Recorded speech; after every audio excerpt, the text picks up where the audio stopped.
আমার সদ্য হাজী ইউসুফ ভাই যে কথা বলছে যে আমরা কিন্তু মদিনার ইসলামে বিশ্বাসী, আমরা মওদুদি ইসলামে বিশ্বাসী না। রোজা আর পূজা যেরকম এক নয়, জামাতি ইসলামও কোনো ইসলামী একক দল নয়, ঠিক না? কোনো বিএনপির লোক পূজাতে যায় গীত গায় না, কিন্তু তারা ভোটের জন্য গীত গাইছে, মানুষ বুঝে।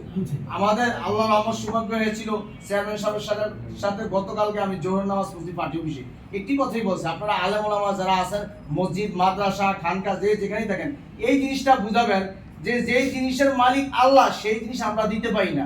জান্নাতের টিকিট কিন্তু আমরা দিতে পারি না, আমরা জান্নাতের মালিক নয়, জাহান্নামের মালিক নয়, এটা মালিক কে? আল্লাহ। অতএব জান্নাতের টিকিট দেওয়ার ক্ষমতা আমাদের নাই। যারা এই টিকিট দেয় তারা আল্লাহর সাথে শিরক করে। ইন্না শিরকা লাযুলমুন আযীম, অতএব শিরকের সবচেয়ে বড় গুনাহ, আমরা এই গুনাহতে রাজি নয়। অতএব আপনারা এই কথাগুলো বুঝাবেন। আমার একটা দৃঢ় বিশ্বাস, আমি একজন নগণ্য মানুষ হিসাবে এই আসন থেকে ববি ভাই লক্ষাধিকের উপরে বলি ইনশাআল্লাহ। আমি আজকে বলে দিলাম, তারিখ দিয়ে রাখেন ইনশাআল্লাহ। যদি আমরা আমাদের মতো সুস্থভাবে আমরা কাজগুলো করতে পারি, জনগণের কাছে যেতে পারি, মা বোনদের কাজ করাইতে পারি, আলেম ওলামা আলেমদের কাছে যে ভালো মেসেজ দিতে পারি, প্রত্যেককে বুঝাইতে পারি যে আমাদের তারেক রহমান আগামী দিনে কি করতে চাচ্ছে এই দেশে। উনি বলেছেন ওনার বাবা যে কাজগুলো করে গেছেন সেই কাজগুলো উনি আবার করবেন। অনেক লং টাইম আলোচনা করেছিলেন গুলশানে। আমাদের মরহুমা বেগম খালেদা জিয়া যে কাজগুলা যেখানে রেখে গেছেন, এরপর থেকে বাকি কাজগুলো করতে চায় ইনশাআল্লাহ। আশাবাদী, আপনাদের কাছে দোয়া চাই আমাদের বিএনপির চেয়ারপারসন যারা তারেক রহমানের জন্য। ওনাকে যদি আল্লাহ হায়াতে বাঁচিয়ে রাখে, বাংলাদেশ ইনশাআল্লাহ সোনায় সোহাগ হবে ইনশাআল্লাহ।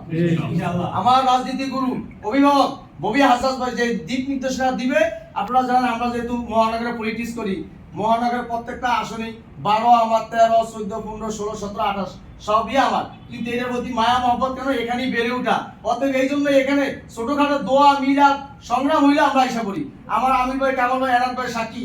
এখানে যখন আমরা এই বয়েজ স্কুলে প্রথম যখন এই মিছিল মিটিং করি, এখানে আমি নিজে আল্লাহর কসম ভেবে এখানে ব্যানার নিয়ে ক্যাম্পের বাজারে এই মসজিদের ময়লা ঝুড়ির মধ্যে আমি ফালাইছি। ভাই ফালাইছি নি? কেউ ব্যানার নিতে পারে না ভাই, আমি এখানে পাঞ্জাবি নিয়ে কেউ দেখবে এইভাবে নিয়ে। অতএব আমি রাজপথে ছিলাম, আসি। এখন ভালো মন্দ তো রাজনীতি করতে হলে কত মানুষ কত কথা বলবই, সব কথা বাদ দিয়ে ববি হাসান ভাই কি দিক নির্দেশনা দিবে, এই দিক নির্দেশনা নিয়ে আজকে কালকে থেকে মাঠে ময়দানে ছড়িয়ে পড়বো। ওনার বিজয় মালা দিন ইনশাআল্লাহ আমরা হাসি। আলহামদুলিল্লাহ রাব্বিল আলামিন। আসসালামু আলাইকুম ওয়া রাহমাতুল্লাহি ওয়া বারাকাতুহু। সম্মানিত উপস্থিতি, এই পর্যায়ে আমাদের আজকের এই মতবিনিময় সভা এবং পরিস্থিতি সভা যাই বলেন, এই সভার সম্মানিত প্রধান অতিথি এবং ঢাকা 13 আসনের যাকে জিয়া পরিবার দায়িত্ব দিয়েছে, মাটি ও মানুষের লিডার, ধানের শীষের কান্ডারি জনাব ববি হাসান ভাই আপনাদের সামনে বক্তব্য নিয়ে আসবেন।